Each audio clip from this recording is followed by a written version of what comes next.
मत लाना सीजीपी वरना तेरा ही। चल चल जल्दी चल जल्दी चल, बाद में खाना उसको, चल।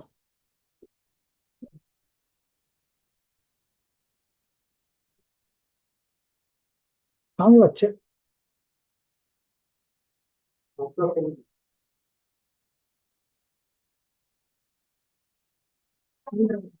तुम जल्दी।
अरे इक्विटी वाला क्वेश्चन क्या बोला उसमें? क्या बोला?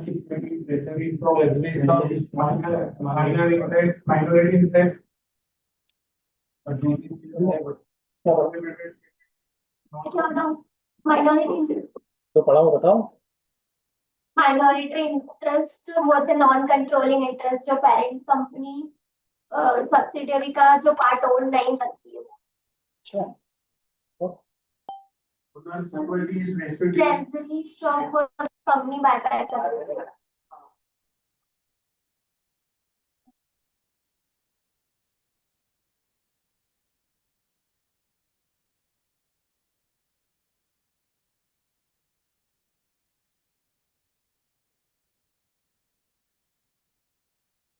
कहाँ चले गए वो? ये अपना इंटर्नशिप का सर्टिफिकेट के लिए सब कितना कब से आना पड़ेगा? इंटर्नशिप में अभी काम करवा नहीं पा रहे हम लोग बच्चों को।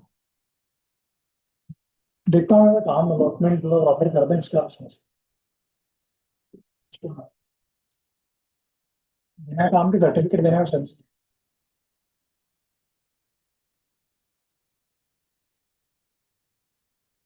तो फिर स्किल सीखने के बाद ही इंटर्नशिप के लिए। मतलब काम थोड़ा सा हमारी तरफ से हम दे देना, हम लोगों को मॉडलिंग के अलावा ही काम दे पाएंगे तो इंटर्नशिप का सेंस है। कहाँ होने का आजकल, क्योंकि बिना उसके सेंस नहीं है, फोकट सर्टिफिकेट ऑप्शन बांटने से कोई सेंस नहीं।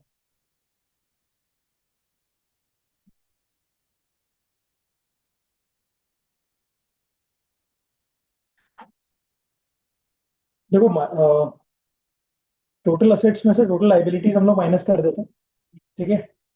टोटल असेट्स में से टोटल लाइबिलिटीज माइनस कर दी तो क्या निकलती है आपकी?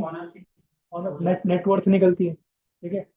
वो जो नेटवर्थ आपकी निकल कर क्या आ रही है, that is attributable to owners. ठीक है। जो कंपनी के खुद के ऑनर्स है वो, मतलब वो, और एक जिन लोगों ने दूसरे लोगों ने पैसा लगा रखा है।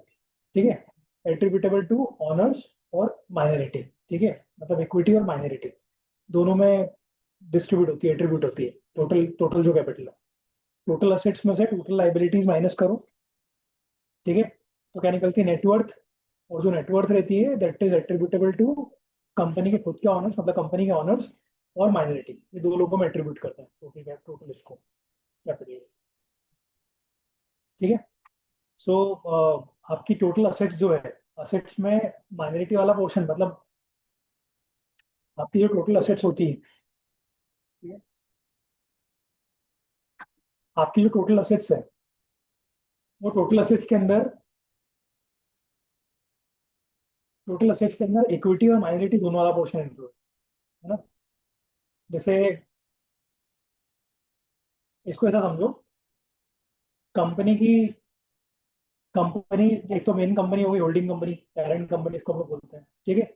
और एक होल्डिंग कंपनी की सब्सिडरी। ठीक है। सब्सिडरी जिसके अंदर पेरेंट कंपनी है, मतलब पेरेंट या होल्डिंग कंपनी ने 50% ज्यादा पैसा लगा रखा है। ठीक है। 60%, 70%, 80%, 90% पैसा लगा रखा है। Plus at the same time ये भी रहता है, कई बार हम लोग ये भी देखते हैं उसके अंदर कि कंपनी में भले पैसा कम लगा रहा है लेकिन मेजोरिटी ऑफ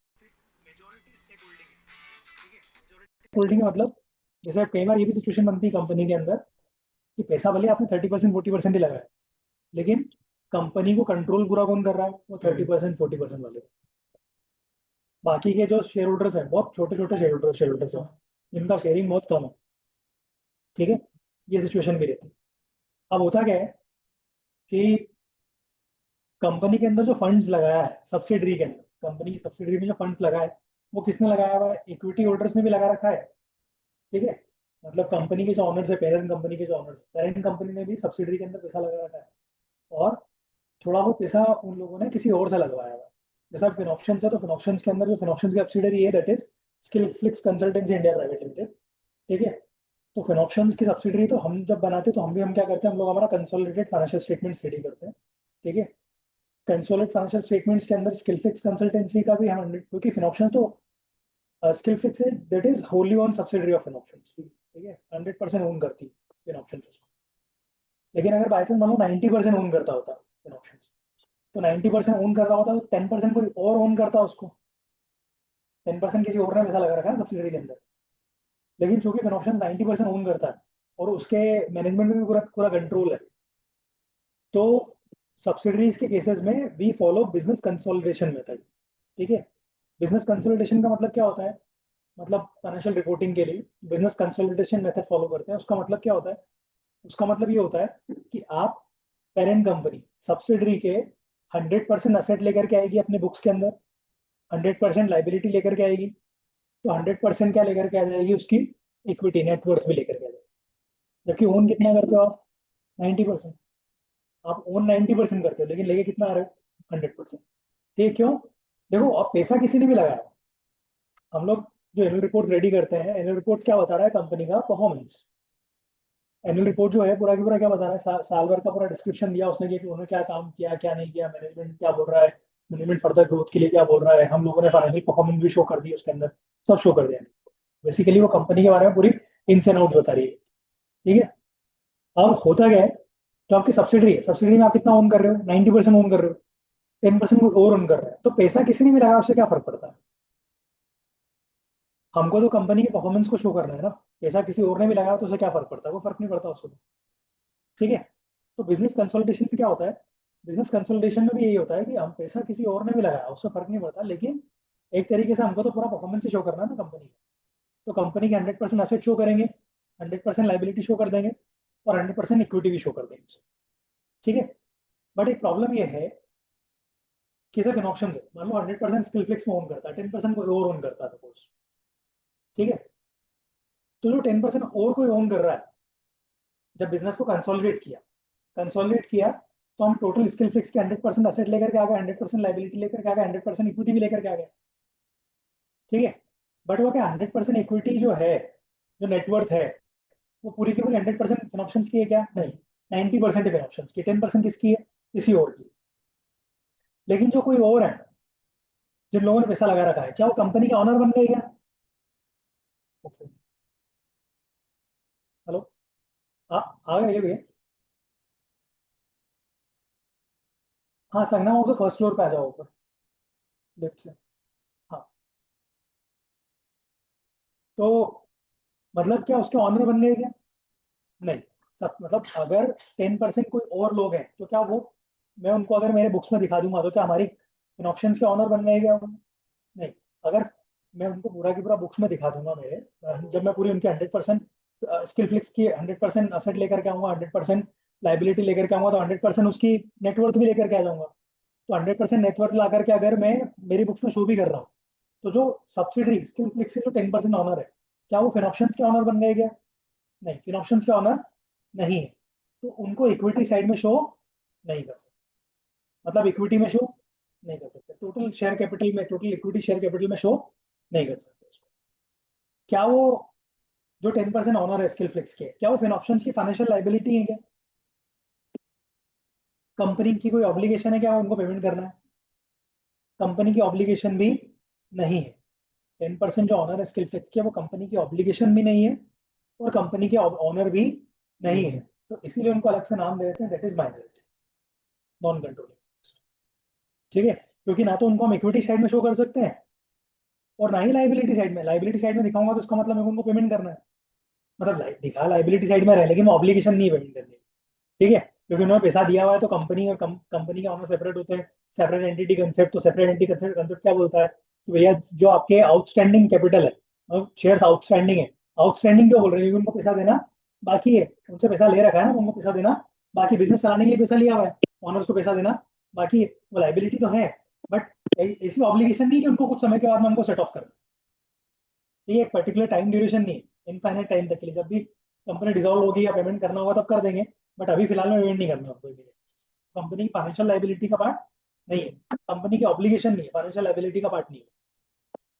ठीक है, सो इसलिए इनको किस नाम से शो करते हैं, माइनॉरिटी के नाम से show करते हैं। तो टोटल असेट्स में से टोटल लाइबिलिटीज माइनस कर दो तो बच जाता है दैट इज नेटवर्थ। तो नेटवर्थ निकल करके आ रही है, दैट नेटवर्थ टोटल असेट्स में से पेरेंट कंपनी इन ऑप्शंस की टोटल असेट्स में से टोटल लाइबिलिटीज माइनस किया तो बना क्या, net worth. That net worth is attributable to equity as well as minus, दो लोगों को एट्रीब्यूट होता है। ठीक है, सेम चीज कहां पर होगी, एक मिनट पार्शियल करते हैं।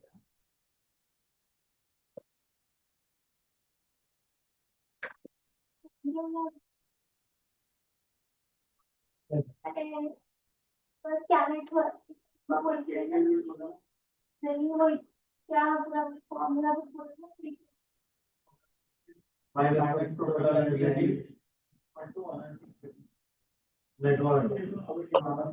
वो बात एक ही है।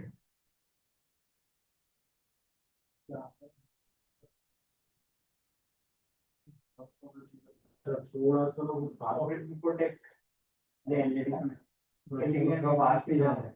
मान लो सपन दो तीन चीजें बाहर मुझे जोड़िएगा मुझे जोड़िएगा अगर इनकम में माइनस अदर इनकम वो अदर इनकम की सेविंग और डिस्ट्रीब्यूशन को अपना एक्सपेंसेस है अदर एक्सपेंसेस वहां से वो माइनस भी तो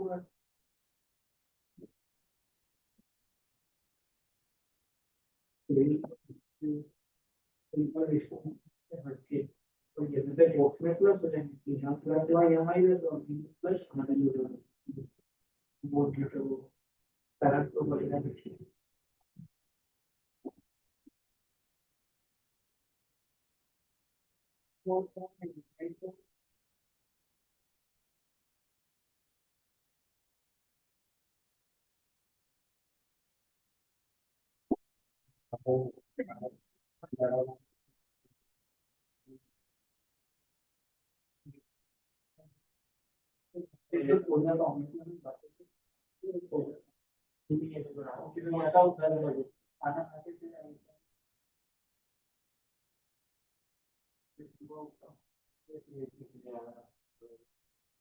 यहाँ से गया सो गया बैठे गाड़ी में आया तो यहाँ जाके दिहाड़ी हुई ना रास्ता में घर से बाहर निकलना पड़ता है लेकिन बाहर तो एक कमरा दे दे और बस घूम ले फाइब्रेट कर दिए चलते पंचायत का है सिस्टम जाता है वो भी एक ऐसे लोग बंद मतलब 3 साल लेके जहाँ से आपको मुझे होता है दुर्गा पर पंचायत था तो लोग निकल जाता आती है इतना करके टोटता भी खाने में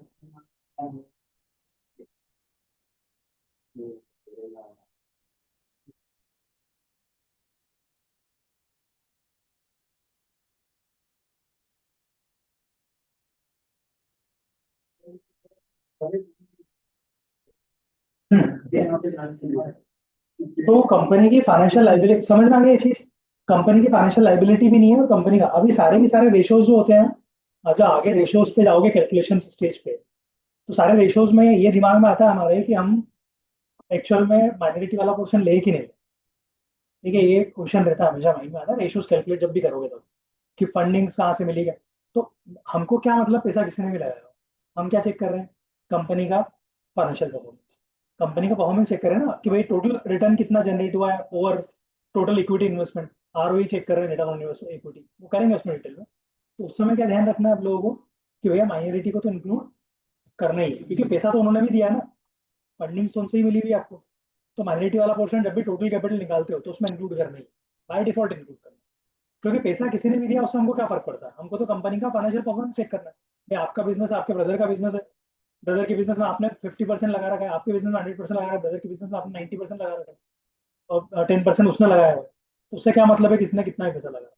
हम तो ये देख रहे हैं ना कि ओवरऑल परफॉर्मेंस क्या रहा है कंपनी, तो उसका फंडिंग किसी से ही मिली उससे कोई फर्क नहीं करता, ये चीज ध्यान रखिए, ठीक है।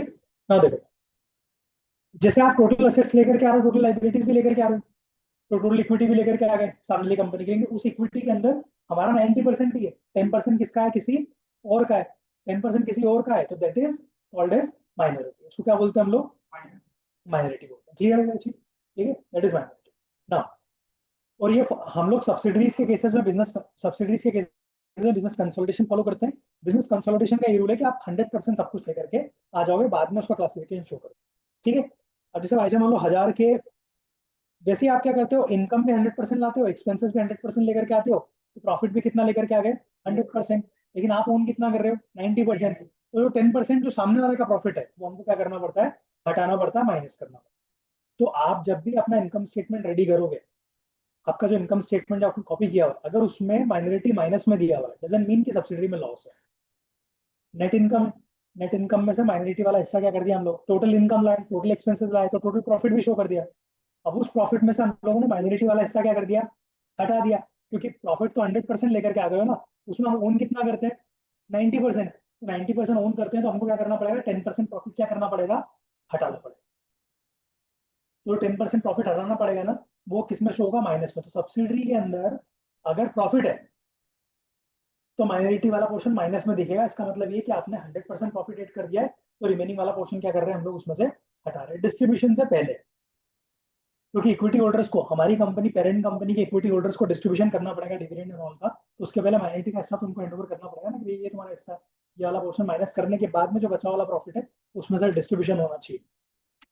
तो अगर सब्सिडरी के अंदर प्रॉफिट है तो माइनस में दिखेगा minority interest, non controlling interest. अगर सब्सिडरी में लॉस है तो प्लस में दिखेगा, क्योंकि आप 100% लॉस भी तो लेकर के आ गए ना, लेकिन हमारा लॉस कितना है, 90%। तो जो 100% मतलब 100 का लॉस लेकर के आ गए, जिसमें हमारा लॉस कितना है, 90, तो हमने तो ज्यादा से हमारी नेट इनकम कम कर दी ना, तो हमको क्या करना पड़ेगा, वापिस से बढ़ानी पड़ेगी, तो ऐड करके। तो अगर सब्सिडी अगर प्लस में दिया हुआ है तो उसका मतलब सब्सिडरी में क्या है, लॉस। और अगर माइनस में दिया हुआ है तो सब्सिडरी में प्रॉफिट उल्टा चलता है।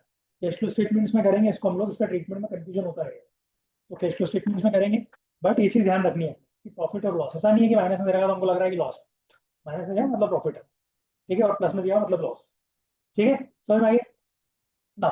इक्विटी को दो पार्ट्स में डिवाइड करते हैं, दैट इक्विटी जो होता है, इक्विटी का मतलब क्या होता है, ऑनरशिप। ऑनरशिप दो टाइप की होती है, कौन कौन सी, एक प्रीफर्ड ऑनर होता है और एक कॉमन ऑनर, जनरल ऑनर, ठीक है। ऑर्डिनरी शेयर्स जिसको हम लोग बोलते हैं, जनरल शेयर, जिनको किसी भी टाइप का कोई प्रेफरेंस नहीं है, ठीक है। प्रीफर्ड का मतलब जिनको प्रेफरेंस है, ओवर डिविडेंड, डिविडेंड के ऊपर प्रेफरेंस है, ठीक है। पहले क्लेम मिलता है, फर्स्ट क्लेम मिलता है कंपैरेटिवली, जो कॉमन इक्विटी होल्डर्स है तो उनके पहले क्लेम मिलता है एसेट्स के ऊपर, ठीक है। उसके बाद में क्या होता है आपका, उनका डिविडेंड का अमाउंट फिक्स रहता है बहुत से टाइम, ठीक है। अगर आपके प्रीफर्ड ऑनर्स जो है, प्रीफर्ड इक्विटी जो है, इक्विटी का मतलब ऑनरशिप होता है, अगर प्रीफर्ड ऑनर जो है, प्रीफर्ड इक्विटी जो होती है, अगर वो इरिडीमेबल है, मतलब उसको उसके लाइफ लॉन्ग में कभी भी आप पेमेंट नहीं करने वाले हो, इरिडीमेबल है।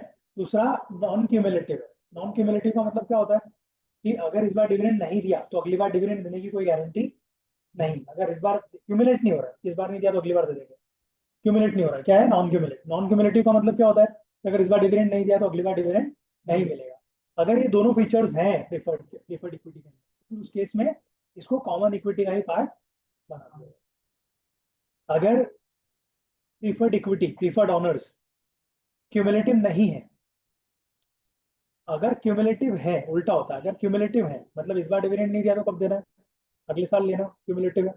दूसरा, अगर वो रिडीमेबल है, रिडीमेबल मतलब 5 साल 6 साल बाद इनको पेमेंट करना है हम लोगों को, तो उस केस में हम लोगों को ये जो प्रीफर्ड इक्विटी है इनको क्या करते हैं, फाइनेंशियल लाइबिलिटी का पार्ट, ठीक है। किसका पार्ट बनाएंगे, फाइनेंशियल लाइबिलिटी, क्योंकि परफॉर्मेंस चेक करते हैं ना, सब चीज चेक करनी पड़ती है। अब आप बोलोगे कि नहीं, जब उनको पेमेंट करना ही नहीं है, तो एक तरीके से उनका फंड भी आप लॉन्ग टर्म के लिए यूज कर रहे हो ना, लंबे समय के लिए, तो फिर उसके अंदर रेशियो सारे चेंज हो जाएंगे आपके, तो इसलिए ध्यान रखना पड़ता है। इंडिया में इतने इशू नहीं होते प्रीफर्ड शेयर, बाहर कंट्रीज में होते ही हैं, तो एक्चुअल में ये चीज़ ध्यान रखनी होती है, सो किसका पार्ट बनाना है किसका नहीं। ठीक है। अब पता चला एक 10 लाख में 3 लाख के प्रीफर्ड इक्विटी है, तो 3 लाख का एक बड़ा अमाउंट होता है। ठीक है, अब उसके कारण से आपके रेशियोज क्या हो जाएंगे, चेंज हो। तो कब फाइनेंशियल लाइबिलिटी बनाना है, कब उनको इक्विटी मानना है, ये अपने को थोड़ा सा ध्यान रखना है। ठीक है, क्लियर।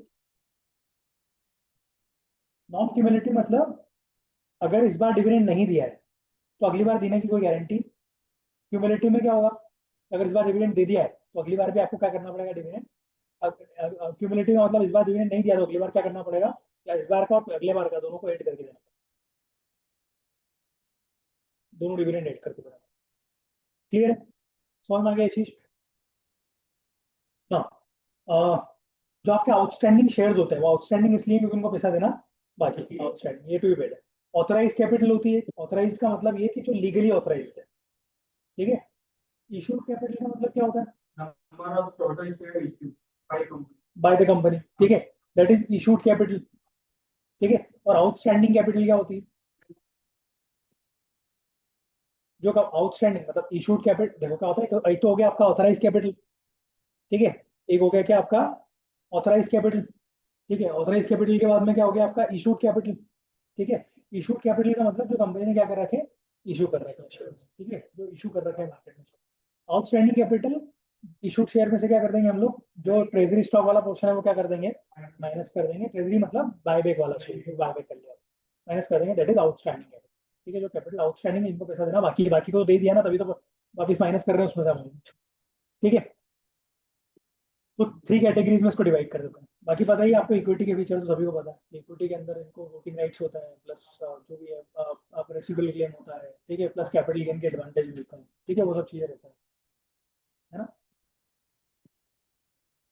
उसके अलावा आपका पास था ट्रेजरी स्टॉक्स, तो ट्रेजरी स्टॉक्स में हम लोग वो शेयर्स रखते हैं जो कंपनी ने क्या कर लिए, रीपर्चेस कर लिए। ठीक है, रीपर्चेस शेयर्स को कंपनी जो है वो कुछ स्पेसिफिक पर्पस में ही वापस से रीइशू कर सकती है। इस चीज का, कंपनी के पास में एक्सेस कैश है, या फिर कंपनी को ईपीएस को इंक्रीज करना है। ठीक है, आउटस्टैंडिंग शेयर्स मार्केट से कम करना है, तो उस कारण से कंपनी क्या कर लेती है, कई बार बायबैक कर लेती है। ठीक है, लेकिन बायबैक का मेन पर्पस कई बार ये भी होता है कि कभी कभार कंपनी को अपने एग्जिस्टिंग शेयर होल्डर्स को ई शॉप्स देना है, इक्विटी एम्प्लॉय स्टॉक ऑप्शन देना है। ठीक है, या स्टॉक डिविडेंड बांटना है, कमिटेड स्टॉक डिविडेंड कंपनी को इशू करना ही है, देना ही है, तो कंपनी क्या कर लेती है, बायबैक कर लेती है। ठीक है, बायबैक का मतलब समझ में आया कि आप क्यों खरीद रहे हो, क्योंकि कोई एग्जिस्टिंग एम्प्लॉयज को क्या करना है, ई शॉप्स देना है। ठीक है, तो मैंने क्या कर दिया, ओपन मार्केट से बायबैक कर लिए। या फिर स्टॉक डिविडेंड बांटना है, stock as a dividend distribute करना है, तो मैं क्या कर लेता हूँ, बायबैक कर लेता हूँ। क्लियर, समझ में आ गया सभी को, है ना। तो ये चीज रहती है। तो बेसिकली अब देखो इसमें क्या होता है, ट्रेजरी स्टॉक्स में जो शेयर्स रहते हैं ना, उनको क्या करना पड़ता है आपको, रूल है, रूल 2018 कंपनी सेक्रेटरी एक्ट का 65 रूल, सेक्शन 65 के अंदर हम लोगों ने चीज एक्सप्लेन की हुई है कि 65 है, 68 है, देखिए 68 है या 65 है। उसमें एक्सप्लेन किया हुआ है कि वहां जाने की जरूरत नहीं है। ठीक है, आपको बस एक बार बता देता हूँ, कॉमन सेंस भी है। कभी भी कोई शेयर आप बायबैक करते हो ना, तो उसको ओपन मार्केट में वापस से रीइशू नहीं कर सकते। ठीक है, अगर आपको वापस से रीइशू करना है अपने शेयर्स को, तो एफपीओ लेकर के आना पड़ेगा, जिसको हम लोग बोलते हैं फॉलो पब्लिक ऑफरिंग। ठीक है, आप ओपन मार्केट में ऐसे शेयर्स को वापस से इशू नहीं कर सकते। ठीक है, या आपने अगर शेयर्स को बायबैक किया है और अगर आपको कोई यूज नहीं आ रहा है, उसका कुछ यूज नहीं है, आपने बायबैक कर लिए हैं। ठीक है, तो उस केस में आपको ट्रेजरी स्टॉक्स में जो रखे हुए शेयर्स हैं, ठीक है, उनको कैंसिल करना पड़ेगा। ठीक है, कैंसिल करना पड़ता है मतलब खत्म करना पड़ेगा। ठीक है, क्यों करना पड़ेगा, और ओपन मार्केट में इसलिए इशू नहीं कर सकते क्योंकि सिंपल है, देखो अच्छी समझो, कंपनी को तो कंपनी की पूरी इन्फॉर्मेशन पता है। ठीक है, अब कंपनी को कंपनी की पूरी इन्फॉर्मेशन पता है, आपके पास में शेयर है, मैं आपसे बायबैक कर लेता हूँ। मुझे बताया कि अब 1 साल या 6 महीने या 3 महीने के अंदर एक बड़ा प्रोजेक्ट आने वाला है, जिसके अंदर मुझे अच्छा खासा फ्यूचर में कैश इनफ्लो होगा, तो मेरे शेयर के प्राइसेस तो बढ़ेंगे ही बढ़ेंगे। तो मैंने अभी बायबैक कर लिया, बाद में क्या कर लिया, इशू कर दिया। तो ऐसे तो इन्वेस्टर्स के हाथ में क्या हो गया, चीटिंग होगी। ठीक है, तो कंपनी इनसाइडर ट्रेडिंग पे ही बैन कर रखा है। ठीक है, तो फिर वो ऐसा काम तो करने देगी नहीं सेबी, सिंपल सी बात है। तो सेबी का ये पहले 15 डेज, मतलब 13 ऑनवर्ड्स 15 डेज का रूल था। अब क्या हो गया है कि 7 डेज के अंदर आपको क्या करना पड़ता है, बायबैक शेयर को कैंसिल ऑफ करना पड़ता है। ठीक है, जो बायबैक किया अपने शेयर्स को, है ना, अगर उसका कोई यूज नहीं आ रहा हो तो। अगर यूज है भी तो क्या यूज कर सकते हो, तो फ्री में बांटना होना तो कर सकते हो, पैसा चार्ज नहीं कर सकते।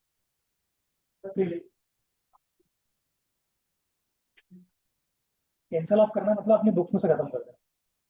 बायबैक कर लिया ना आपने, तो बुक्स में से हटा करके आप उसे इशूड कैपिटल क्या कर दो, कम कर दो, उसको वापस से रीइशू नहीं कर सकते हो। कर रहे हो अगर रीइशू तो फ्री में बांटो, मतलब स्टॉक्स डिविडेंड बांट दो, या फिर क्या कर दो, ई-शॉप्स दे दो, एम्प्लॉय को स्टॉक ऑप्शन दे दो, तो उस केस में करते हैं। बाकी मेजोरिटी केसेस में तो क्या कर लेते हैं वो लोग, खत्म कर देते हैं बुक्स।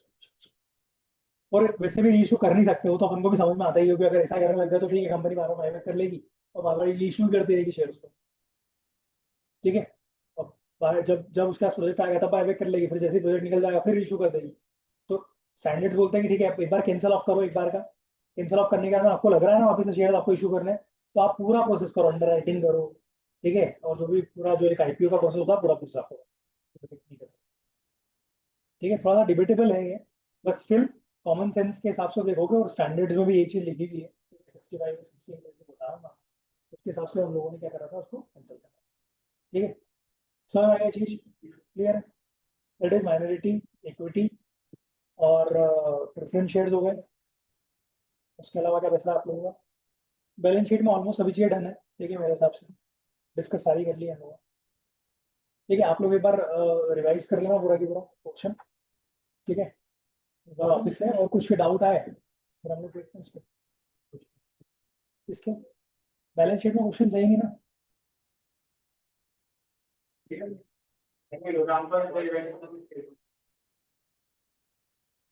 एग्जाम्पल दे रहे थे कि वो शेयर कैसे कैलकुलेट। हाँ बस वही आउटस्टैंडिंग शेयर्स कैसे कैलकुलेट करना है, ठीक है। तो आप लोग एक बार उसको रिविजिट कर लो पूरा की पूरा, है ना। और फिर अब आपका बैलेंस शीट के बाद में अब आपका एनालिसिस वाला पार्ट स्टार्ट होगा, जो कैश फ्लोज हम लोग बनाना शुरू करेंगे, ठीक है। तो एक बार रिव्यू कर लेना, कैश फ्लोज के अंदर चीजें क्लियर होना स्टार्ट है, फिर कैश फ्लो और रेशियो से आप चीजें स्टार्ट है, ठीक है। स्टैंडिंग कैपिटल क्या होता है? आउटस्टैंडिंग शेयर्स जो निकालते हैं उसमें से हम लोग क्या करते हैं, ट्रेजरी स्टॉक्स, मतलब जो शेयर्स बायबैक कर लिए वो क्या कर देते हैं, माइनस कर। अरे 10,000 शेयर इशू किए, 1,000 बायबैक कर लिए, तो बचे कितने, 9, आउटस्टैंडिंग।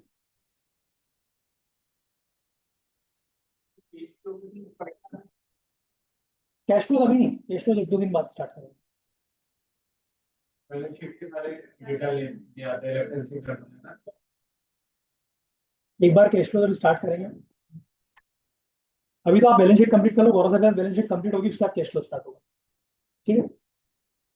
हो गया कहाँ तक आ गया, इनकम स्टेटमेंट तो हो गया ना आप लोगों का। हाँ, कल हम लोग डेटा बैलेंस शीट के नोट किए, बट जो हॉरिजॉन्टल वाले ना अभी वो एज इट इज कर लेना कॉपी, वो तुम्हारे सीनियर्स ने कर भी रखे हैं, तो एक आइडिया लग जाएगा कैसे करना है, उससे देख लेना, ठीक है। आप लोगों के तीनों लोगों का बोल रहे हैं।